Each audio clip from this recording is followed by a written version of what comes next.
Bismillahirrahmanirrahim. Dear students, Assalamu alaikum. PHY 304 heat and thermodynamics के सिलसिले में आज हमारा टॉपिक होगा intermolecular forces and intramolecular forces. मैं हूं आपका ट्यूटर डॉक्टर शकील अहमद खान। तो आइए सेमेस्टर 2 की इस क्लास को स्टार्ट करते हैं। मॉलिक्यूल्स के अंदर कई तरह की अट्रैक्टिव फोर्सेस इन्वॉल्व होती हैं। इनमें मॉलिक्यूल्स के एटम्स के दरमियान भी फोर्सेस हो सकती हैं, जिसकी वजह से एक मॉलिक्यूल बनता है, और इसके साथ साथ दो मुख्तलिफ मॉलिक्यूल्स के दरमियान भी फोर्सेस इन्वॉल्व होती हैं। अब मुख्तलिफ मॉलिक्यूल्स के दरमियान फोर्सेस यूं लग रहा है जैसे कोई न्यूट्रल्स के दरमियान फोर्सेस हैं, लेकिन अगर हम देखें तो मॉलिक्यूल जब एक दूसरे के बहुत करीब आते हैं तो उनके ऊपर पार्शली ऑपोजिट चार्जेस आ जाते हैं, और वो डिसलोकेशन ऑफ चार्जेस की वजह से होते हैं। अब ऐसी सूरत में उनके दरमियान जो फोर्सेस होती हैं वो फोर्सेस बिटवीन चार्जेस की तरह ही होती हैं। तो इस वजह से हमारे पास बहुत सारी अट्रैक्टिव फोर्सेस यहां पे हम पढ़ेंगे। इसमें अगर हम देखें तो दो तरह की फोर्सेस आमतौर पे मॉलिक्यूल्स के अंदर देखी जाती हैं।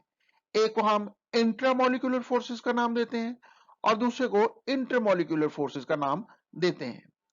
इसको समझने के लिए हम एक एग्जांपल लेते हैं और उस एग्जांपल में हम एज्यूम कर लें कि हमारे पास दो तरह के टॉवल्स, दो मुख्तलिफ कलर्स के टॉवल्स मौजूद हैं।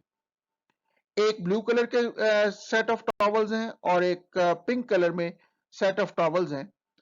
इस तरह कि हमने नाम रख लिया, ब्लू कलर के टॉवल्स के पीसेस को हमने हाइड्रोजन का नाम दे दिया, जबकि पिंक कलर के टॉवल पीसेस को हमने क्लोरीन का नाम दे दिया।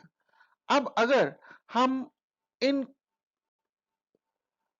हाइड्रोजन और क्लोरीन को आपस में एक नीडल की मदद से, सुई और धागे की मदद से आपस में सी देते हैं, इस तरह के हाइड्रोजन और क्लोरीन मिलकर एक मॉलिक्यूल की शक्ल इख्तियार कर लेते हैं।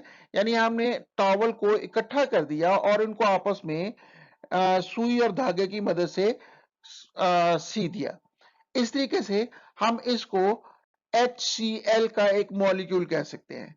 इसी तरीके से हमने एक और दो और सेट्स को अगर आपस में इसी तरीके से बना देते हैं तो हमारे पास ये तीन मॉलिक्यूल ऑफ HCl बन जाते हैं। हम अब इस जगह पे, इसके यहां पे और हाइड्रोजन की इस साइड पर हम वेलक्रो, आपने देखा होगा कि मुख्तलिफ जगहों पे हम दो स्ट्रिप्स इस्तेमाल करते हैं जो एक दूसरे के साथ चिमट जाती हैं और खींचने से वो अलहदा हो जाती हैं, जिनको उर्फ आम में हम चेपी का नाम देते हैं। वो अगर हम दोनों तरफ सी के आपस में जोड़ें तो उस सूरत में ये हमारे पास दो डिफरेंट मॉलिक्यूल्स के दरमियान एक फोर्स बन जाती है, अट्रैक्टिव फोर्स बन जाती है। यानी अगर हम यहां पे देखें तो एक फोर्स हमारे पास हाइड्रोजन और क्लोरीन वाले टॉवल जिनको हमने लेबल किया वो सुई धागे वाली फोर्स है, मजबूत फोर्स है, जबकि दूसरी जगह पे हमें वेलक्रो की फोर्सेस, यानी जो हमारे पास एक दूसरे के साथ चिमटने की सलाहियत है, उस वजह से एक फोर्स यहां पे लग रही है। तो इस सूरत में क्लोरीन और हाइड्रोजन के दरमियान फोर्स बन रही है यहाँ पे, लेकिन ये क्लोरीन और हाइड्रोजन दो मुख्तलिफ मॉलिक्यूल्स के हिस्से कंसिडर किए जा सकते हैं। तो अगर हम अगर हम इस पूरी चेन को मुख्तलिफ डायरेक्शन में पुल करें तो हम यहां पर देखेंगे कि वेलक्रो आसानी से ब्रेक हो जाएगी। यानी ये जो हमारे पास जंक्शन है ये आसानी से ब्रेक हो जाएगा, लेकिन ये जो हमारे पास क्लोरीन और हाइड्रोजन के दरमियान हमने सुई धागे की मदद से जोड़ लगाया है, ये इतनी आसानी से अलहदा नहीं होगा। इस एग्जांपल को अगर हम मॉलिक्यूल्स के दरमियान देखें तो वो फोर्सेस जो एटम्स को आपस में बाइंड करती हैं ताकि वो एक मॉलिक्यूल की शक्ल इख्तियार कर ले, वो हमारे पास इंट्रामॉलिक्यूलर फोर्सेस कहलाती हैं। जबकि वो फोर्सेस जो मुख्तलिफ मॉलिक्यूल्स को आपस में बाइंड करती हैं वो हमारे पास इंटरमॉलिक्यूलर फोर्सेस कहलाती हैं। Intermolecular forces are much weaker than the inter forces. So, the two atoms are bound to each other through a polar covalent bond to form a molecule, and these forces of attraction between the atoms to form a molecule is strong and are called intramolecular forces. Intramolecular forces are the forces that hold atom together within a molecule. अब हम बात करते हैं intermolecular forces की। तो जैसे हमने example में देखा कि अगर हमारे पास हाइड्रोजन और क्लोरीन दो आयन दो एटम्स हों, वो जब आपस में मिलकर मॉलिक्यूल बनाते हैं तो मुख्तलिफ मॉलिक्यूल HCl के मुख्तलिफ मॉलिक्यूल्स की आपस में जो इंटरेक्शन होगी that will be the dipole dipole interaction. और ये हमारे पास वीक अट्रैक्टिव फोर्स होती है मॉलिक्यूल्स के दरमियान। So these are called intermolecular forces. Intermolecular forces exist between the molecules. जैसे यहां पे हम बात कर रहे हैं कि ये हमारे पास इंटरमॉलिक्यूलर अट्रैक्टिव फोर्सेस हैं जो इस जगह पे मौजूद हैं, जबकि ये हमारे पास इंट्रामॉलिक्यूलर फोर्सेस हैं जो दो एटम्स को मिलकर एक मॉलिक्यूल की शक्ल दे रहे हैं।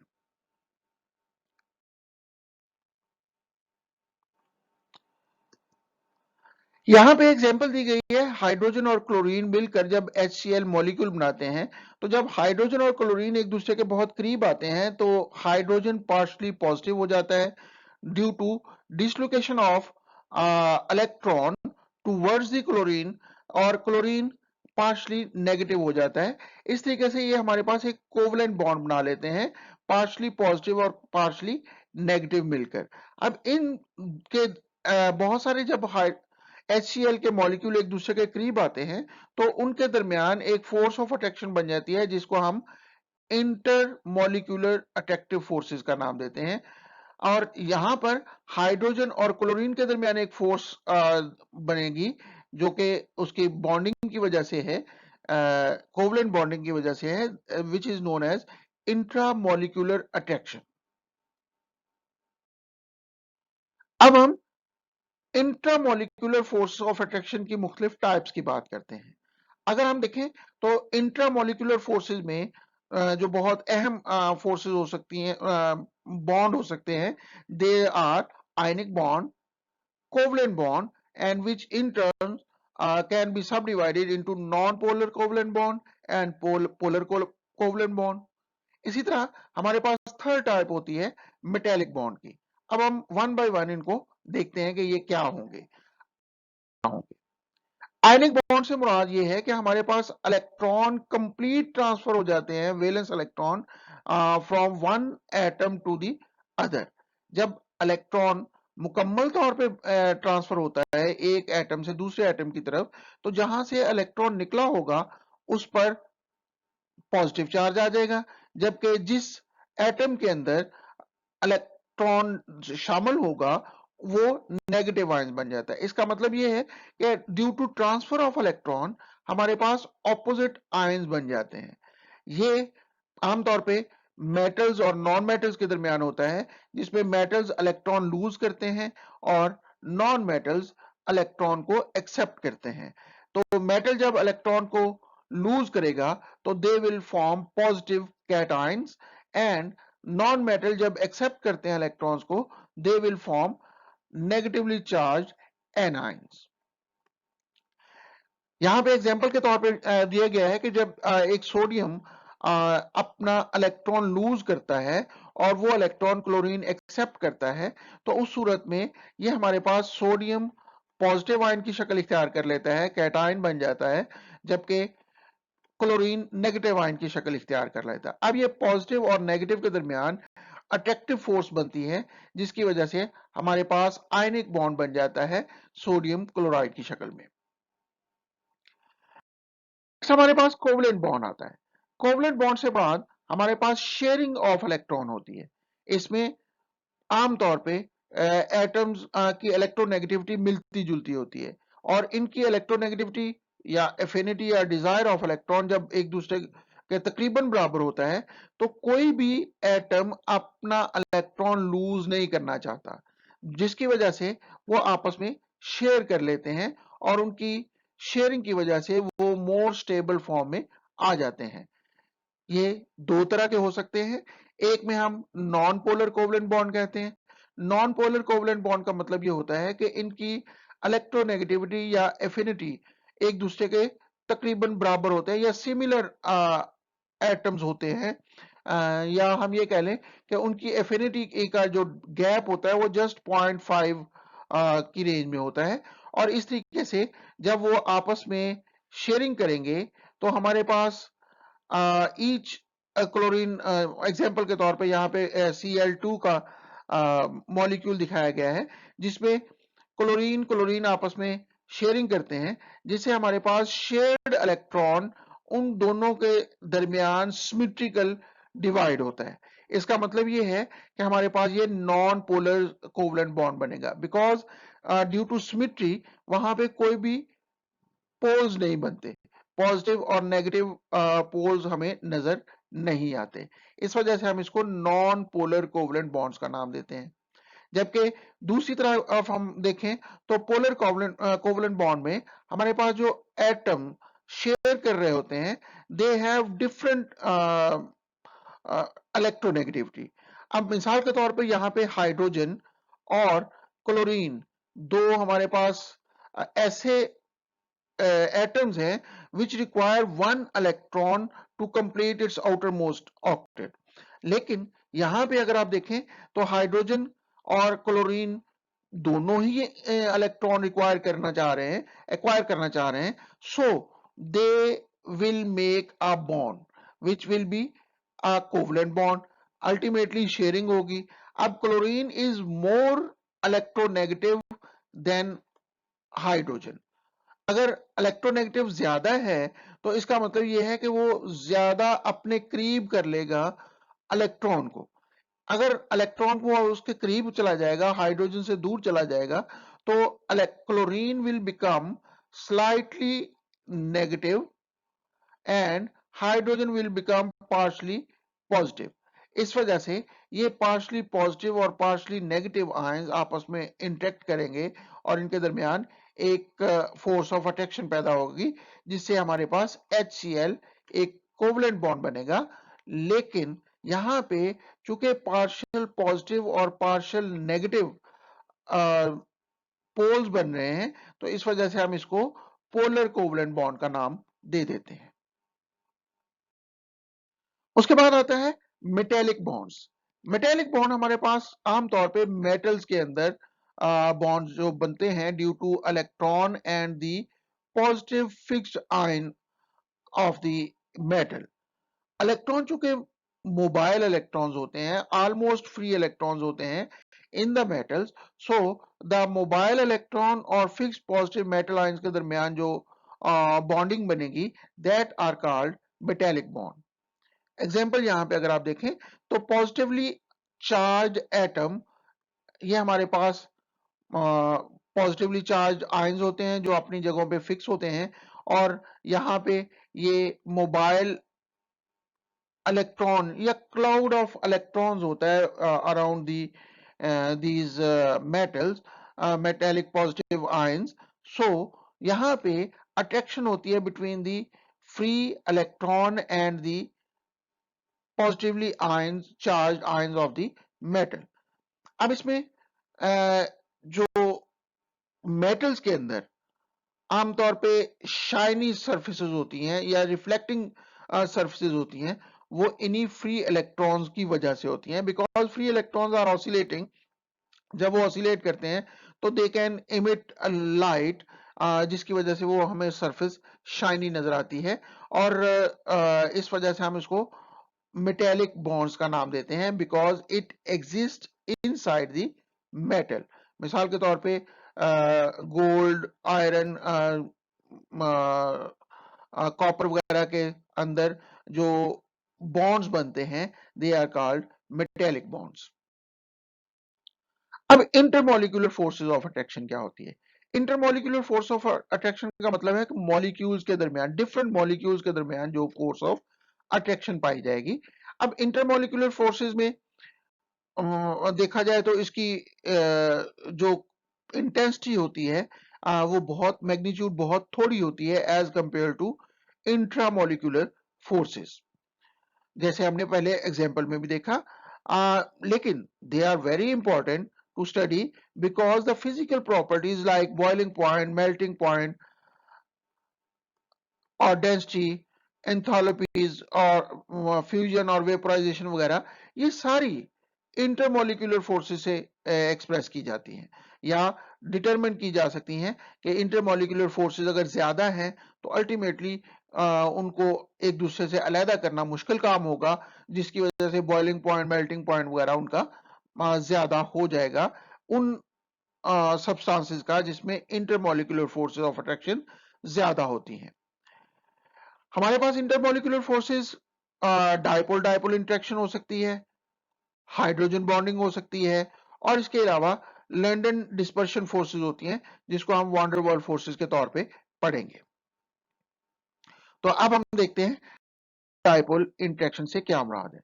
अगर हम देखेंगे ये partially positive part of the molecule जब partially negative part of the molecule से इंटरेक्ट करता है, रीजन क्या होती है कि जब मॉलिक्यूल्स एक दूसरे के बहुत करीब आते हैं तो उनके ऊपर जो इलेक्ट्रॉन है वो अपने आप को रीएडजस्ट कर लेते हैं।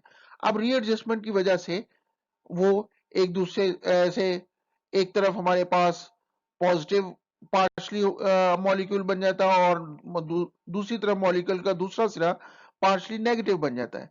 अब वो पार्शली पॉजिटिव और नेगेटिव आपस में इंटरेक्ट करते हैं, these are called the dipole dipole interaction, क्योंकि उस सूरत में हर मॉलिक्यूल एक डायपोल बन जाता है, उसका एक सिरा स्लाइटली पॉजिटिव और दूसरा सिरा स्लाइटली नेगेटिव बनता है, जिस वजह से हम उसको डायपोल कहेंगे। और जब वो एक मॉलिक्यूल दूसरे मॉलिक्यूल के साथ इंटरेक्ट करेगा उसको हम डायपोल डायपोल इंटरेक्शन का नाम देंगे।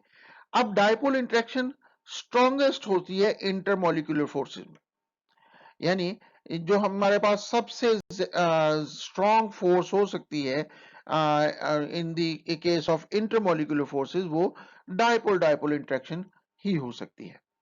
यहां पे एग्जांपल के तौर पे कि ये क्लोरीन वाली साइड, HCl की क्लोरीन वाली साइड पार्शली नेगेटिव है और HCl की हाइड्रोजन वाली साइड पार्शली पॉजिटिव है, तो जब ये एक दूसरे के करीब होंगे तो ये पॉजिटिव और नेगेटिव के दरमियान भी एक अट्रैक्शन होगी which is known as dipole dipole attraction. जबकि यहाँ पे इस H और Cl के दरमियान जो फोर्स है ये हमारे पास इंट्रामॉलिक्यूलर फोर्स ही है जो हम पहले पढ़ चुके हैं। उसके बाद हाइड्रोजन बॉन्डिंग से क्या मुराद है? हाइड्रोजन बॉन्डिंग बेसिकली हाइड्रोजन का स्पेशल किस्म का बॉन्ड होगा विद द ऑक्सीजन, नाइट्रोजन और फ्लोरीन, यानी ये हमारे पास special kind of dipole dipole interaction ही होती है जो कि स्पेसिफिकली हाइड्रोजन के ऑक्सीजन, नाइट्रोजन या फ्लोरीन एटम के साथ इंटरेक्शन की वजह से पैदा होती है।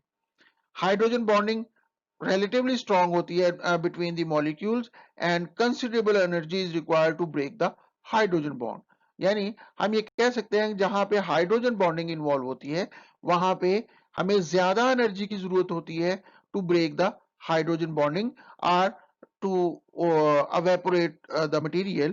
So boiling point या melting point of this kind of compound relatively high होते हैं, जैसे H2O या HF वाटर मॉलिक्यूल हो या HF मॉलिक्यूल्स हैं, तो वहां पे जो हमारे पास हाइड्रोजन बॉन्डिंग होगी और हाइड्रोजन बॉन्डिंग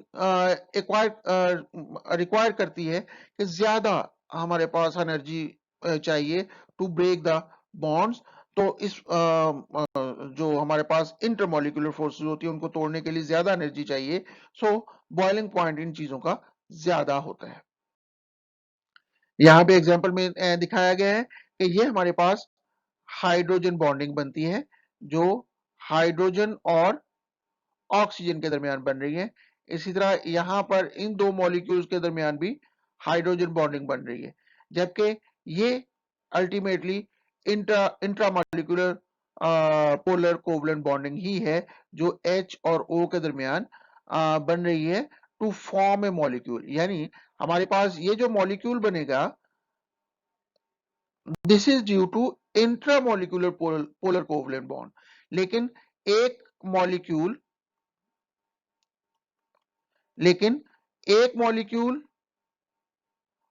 का दूसरे मॉलिक्यूल के साथ जो इंटरेक्शन बनेगा due to hydrogen oxygen interaction, ये हमारे पास हाइड्रोजन बॉन्डिंग कहलाएगा। इसके बाद तीसरी तरह की हमारे पास लंदन डिस्पर्शन फोर्सेस होती हैं। ये हम कैटेगरी वैंडरवाल फोर्सेस आती है, उसके अंडर हम इसको पढ़ते हैं। अब इसमें वीकेस्ट बेसिकली इंटरमॉलिक्यूलर फोर्सेस होती हैं और ये एग्जिस्ट करती है हर तरह के मॉलिक्यूल के दरमियान, खा ये आयनिक मॉलिक्यूल्स हो, खा ये कोवलेंट हो, पोलर नॉन पोलर कुछ भी हो, उन तमाम मॉलिक्यूल्स के दरमियान एक बहुत ही वीक फोर्स एग्जिस्ट करती है, जिनको हम वांडरवाल फोर्सेस का नाम देते हैं और इसको हम लंदन डिस्पर्शन फोर्सेस के तौर पे पढ़ते हैं। अब ये उस वक्त ज्यादा होती है जहां पे नंबर ऑफ इलेक्ट्रॉन ज्यादा हो, यानी वो मॉलिक्यूल जिसमें नंबर ऑफ इलेक्ट्रॉन ज्यादा इन्वॉल्व होते हैं, वहां पे लंदन डिस्पर्शन फोर्सेस भी ज्यादा स्ट्रॉन्ग होती हैं। For example, bromine has more electron than the chlorine, so वहां पे लंदन डिस्पर्शन फोर्सेस भी ज्यादा है एज कंपेयर टू क्लोरीन, जिसकी वजह से जो ब्रोमीन का बॉइलिंग पॉइंट है वो 59 डिग्री सेंटीग्रेड है, जबकि क्लोरीन -35 सेंटीग्रेड पर बॉयल होना शुरू हो जाता है। इसका मतलब ये है कि जब नंबर ऑफ इलेक्ट्रॉन्स बढ़ जाते हैं या किसी भी मॉलिक्यूल के अंदर नंबर ऑफ इलेक्ट्रॉन ज्यादा हो, तो वहां पे लंदन डिस्पर्शन फोर्सेस भी ज्यादा होती हैं और उस वजह से उस मटेरियल का बॉइलिंग पॉइंट भी बढ़ जाता है। यहाँ पे ये एग्जांपल दी गई है कि ये क्लोरीन के दरमियान जो फोर्स है, ये हमारे पास इंट्रामोलिकुलर फोर्सेस है। This one are the intramolecular forces है। लेकिन क्लोरीन मॉलिक्यूल और दूसरे क्लोरीन मॉलिक्यूल के दरमियान जो फोर्स होगी, that is known as London dispersion forces. तो ये था हमारे पास इंटर जी। तो स्टूडेंट्स, हमने आज के टॉपिक में इंटरमॉलिक्यूलर और इंट्रामॉलिक्यूलर फोर्सेस के बारे में पढ़ा। अगर इस सिलसिले में आपके जहन में कोई क्वेश्चन है तो आप कमेंट बॉक्स में जाके अपना क्वेश्चन लिख सकते हैं। मैं कोशिश करूंगा कि बहुत जल्द आपको उसका आंसर कर सकूं। होप आज का लेक्चर आप लोगों ने एंजॉय किया होगा। अगले लेक्चर तक के लिए अल्लाह हाफिज।